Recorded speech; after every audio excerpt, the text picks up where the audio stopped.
dans cette éclipse, en fait, le nœud sud est en lion avec la Lune, le Soleil, Jupiter et Mercure. Donc là, il y a tout pour lâcher les vieux habits, les vieilles identités, les vieilles blessures. On a beaucoup parlé avec Chiron en bélier de ces blessures qui ont construit notre personnalité.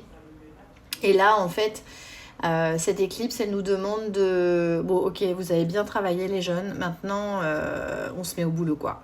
Voilà, on lâche l'ancien et puis on va directement vers ce nœud nord en Verseau, où je vous rappelle Pluton est rétrograde. Donc c'est vraiment il faut réfléchir, vous vous rappelez rétrograde, réfléchir, revenir vers soi, revenir vers ce qui a été fait, etc. Mais là, Pluton sera direct en octobre. Donc là, de toute façon, l'éclipse, c'est le go pour la rentrée, c'est la préparation à notre rentrée.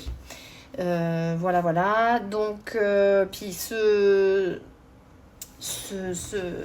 conjonction du nœud sud sera exacte le 23 août. Donc voilà, on a toute cette période-là pour véritablement penser à ok, moi j'ai eu ma mère, j'ai eu mon père, j'ai eu ça, j'ai eu ci, mon oncle, bref. Votre histoire personnelle en fait.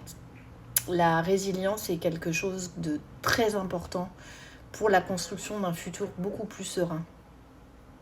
C'est vraiment ce qui nous est demandé avec cette éclipse. C'est tu me vois plus, on lâche tout. On lâche le karma. Et comment on lâche le karma? En arrêtant de le nourrir. Voilà, en faisant des petits défis, en créant de la liberté dans nos gestes, dans notre tête, en faisant de l'espace, en respirant. Vous vous rappelez cet usage de la respiration qui est indispensable pour prendre du recul sur des choses. Et on est dans un triangle d'air, donc mon conseil encore, c'est de respirer. Et si vous avez besoin, je suis là, en MP, en WhatsApp, whatever. Si vous avez envie, si vous avez besoin, je suis là.